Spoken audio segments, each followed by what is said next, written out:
What up, Space Fam? Golson here from AnimeUproar, back at it again to discuss the latest One Punch Man chapter. I am very excited with where the story is right now, and we finally get to see what awakened monster God Garou is capable of in this chapter, and the story takes a really dark turn with an unexpected good guy death, so make sure to stay tuned for this one. If you do enjoy seeing these One Punch Man videos on the channel and want to keep them coming, the best thing you could do is channel the Cave Baldy within and smash that like button until it's blue. If you haven't, make this the video you subscribe and hit that notification bell to turn on all notifications, or you will miss future One Punch Man videos. And while you wait for the next chapter to drop, you can always check out my growing One Punch Man playlist where I cover all S-class heroes, all dragon and god level monsters, Blast, and a new video discussing how strong Garou actually is right now. Link to that playlist is in the description, and now without further ado, let's jump into it, spoilers and all. The cover page for this one is great for multiple reasons. Yeah, Tatsumaki looks super adorable in that outfit, but we also see Saitama, Flashy Flash, Unwilling Monster Friend, and number one hero Blast, who are traveling through space via teleportation right now thanks to Blast. Partly this is a little sneak peek to reassure us that they are going to join the story eventually, but what really excites me is the fact that Blast is there. And in theory, this is probably foreshadowing that Blast will appear at least for a time while dropping off Saitama and Flashy Flash. In the original webcomic, we didn't have Blast showing up like he did in the manga, and since a bunch of things are changed anyways, I'm really hoping for a god level Garou versus Blast confrontation. It makes so much sense, it would be perfect for getting a sense of Blast's powers, and we all know that Garou would jump at the idea of taking on the strongest S-class hero. In his mind, that's like the greatest possible achievement right now. So although nothing's for sure, this could very well be teasing that confrontation, which in all honesty, I'd be more excited to see than Saitama versus Garou.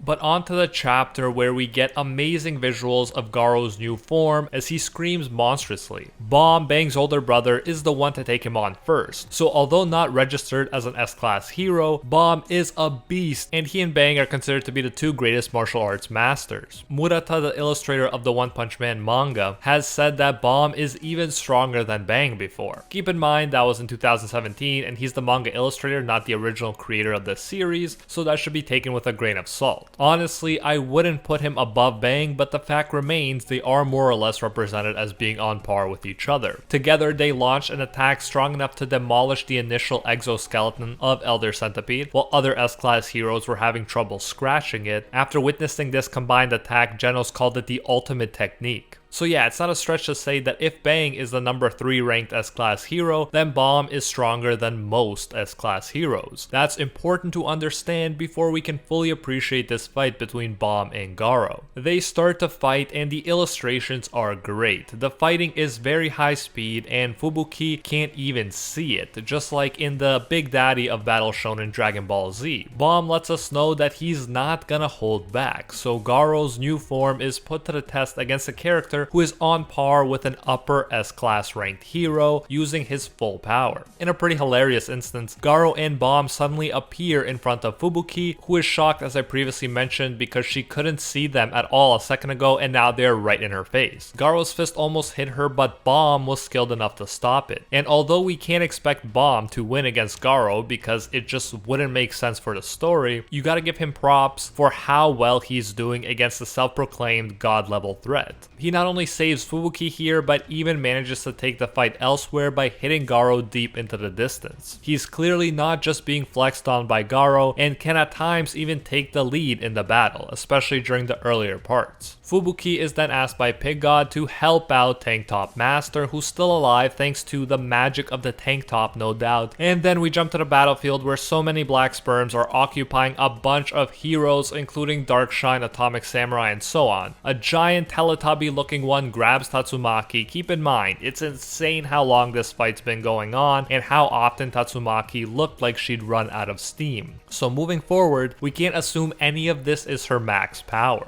Again, we're told she's got a bit of psychic energy for protection, but not enough, and Black goes to squeeze her before Genos comes in with the rescue, saving the OP damsel in distress. He then gets slapped to the ground only to jump back up thanks to his burial escape functionality. This is one of the things I love about One Punch Man. They actually think about the stuff we constantly see in Battle Shonen, like someone being beaten into the ground, and they come up with a funny self-reflexive answer to it, like burial escape functionality. He even tells Tatsumaki it makes use of data from being hit by her as well, and she smiles and blushes. Although I like the dynamic between Saitama and Tatsumaki, and I look forward to seeing how that develops, you can't deny there is chemistry between these two as well, and their conversation is hilarious. She says he's lucky that she made him stronger rather than apologizing for hurting him in the past, while Geno says she needs to equip some apology functionality. Absolutely love that conversation. Back to back, these two are about to take on countless dragon level Teletubbies when Fuhrer Ugly returns grosser than ever. Not only does he look worse as he's melting, he smells horribly too. He's after revenge against Silver Fang, and he's deadlier than ever as his melting skin burns. You may expect Darkshine's polished skin to be resistant, but no, it burns like crazy to his horror. Ugly is releasing strong acid and can even spit it. He brings S-Class hero Darkshine to the ground, so yeah, Darkshine has not had a good day, guys, for an S-Class hero, with Garou first and now this. S-Class truly doesn't mean much when the villains are on this level. Ugly also lets us know that the acid is a result of the digestive powers Gums gave him, so it's like a super gross but OP fusion in a sense. Then we get one of the darkest moments in the series up till now, that includes Zambai, a member of the Council of Swordsmen. He pretty much served as a hero who would in theory help Atomic Samurai handle Garou. Here he gets acid to his face and it's bad. Half of his head is dissolved, so he pretty much has to be dead. And for One Punch Man, having a good guy like this horribly killed is a pretty big move. It seems like with this chapter, things have definitely gotten darker. Atomic Samurai and Nichirin attack, and all that happens is their swords melt away. This does not look good for the heroes all around. We return to the fight between Garou and Bomb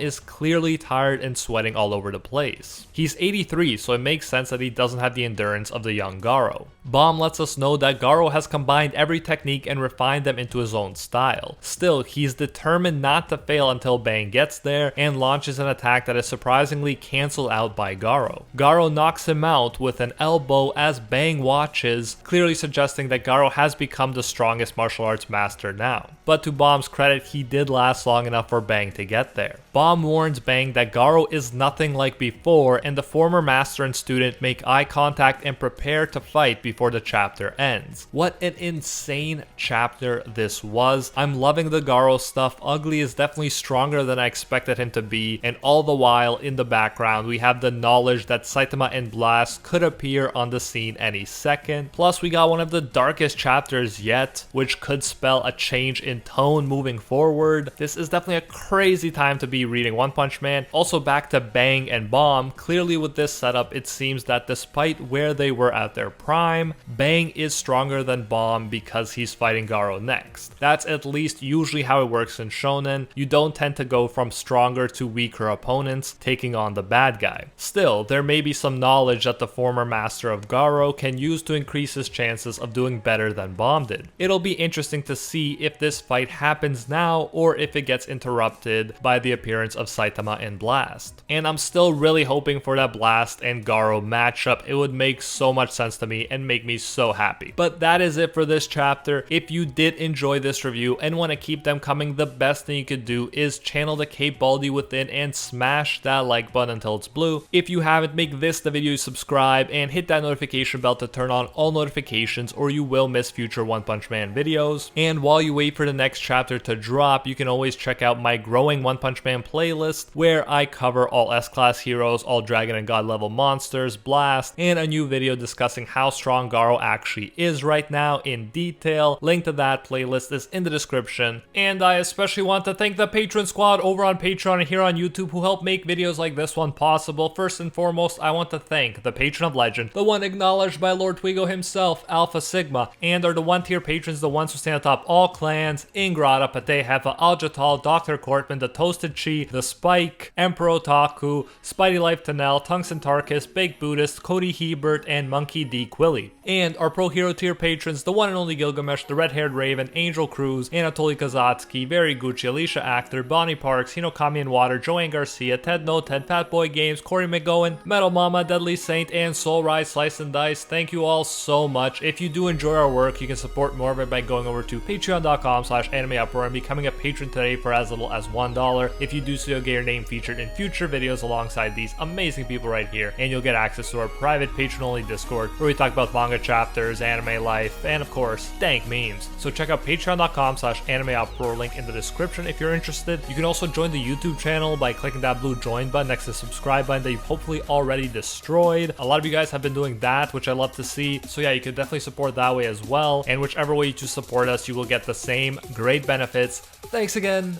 and until next time, see ya, Space Cowboys!